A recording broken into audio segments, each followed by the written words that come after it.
Kembali lagi ke channel Martian Bagas Kurniawan. Jangan lupa di like, komen, dan juga subscribe. Ditonton sampai selesai ya bro. Langkah bakal calon presiden Anies Baswedan kembali tersendat lagi.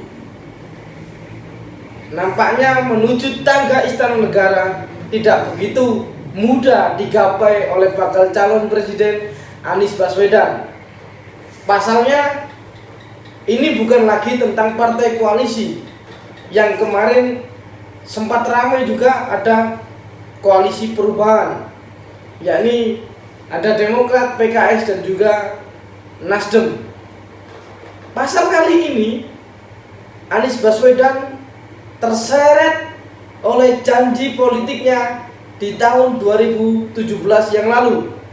Pada waktu itu di pemilihan DKI Jakarta,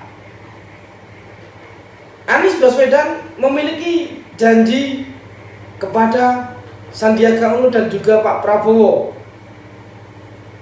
Sempat banyak dan ramai dibicarakan oleh publik. Sudah ada yang tahu belum? Kalau belum tahu silakan ditonton. Sehingga sosok Fadlizon, dalam katanya saya bacakan ya, itu yang mungkin cukup sentral, akhirnya melihat, merumuskan, dan meramu dari tiga kubu itu. Waktu itu kan ada saya, Pak Prabowo, dan juga Pak Anies. Dan dia yang meramu itu dalam sebuah perjanjian yang ditulis tangan sendiri, ujar Sandiaga Uno. Selang beberapa hari kemudian ada politikus dari Golkar, wakil ketua umum, yang juga pendukung Anies dan Sandi waktu Pilkada DKI Jakarta tahun 2017. Beliau mengungkapkan ada cerita utang piutang antara mantan paslon cagup dan cawagup itu. Anies disebutnya menaikkan surat peminjaman uang sebanyak 50 miliar dengan Pak Sandiaga Uno, kata Erwin Aksa.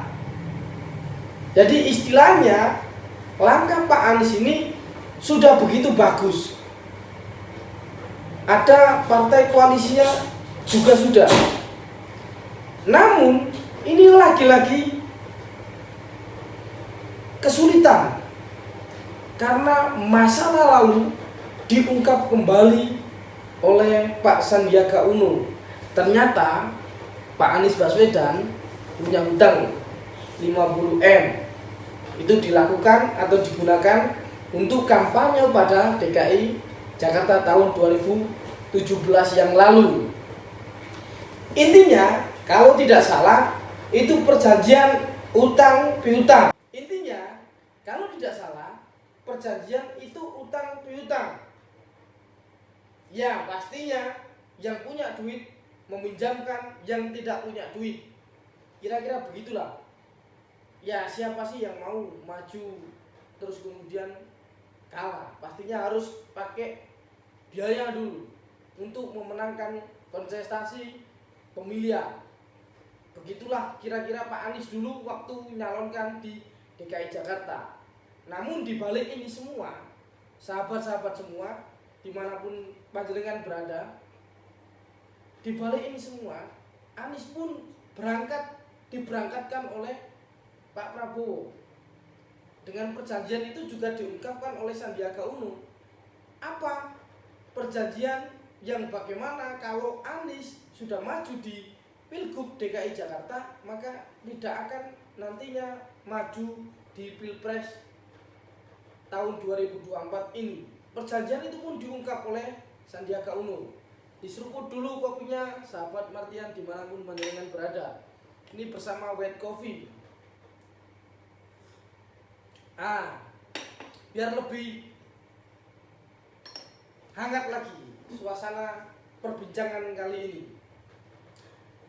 Dalam perjanjian hutang piutang yang sempat banyak dibicarakan, termasuk Erwin Aksa di dalam podcastnya Akbar Faisal, di sana dilansir bahwasannya utang itu 50M digunakan untuk kampanye di Pilgub DKI Jakarta.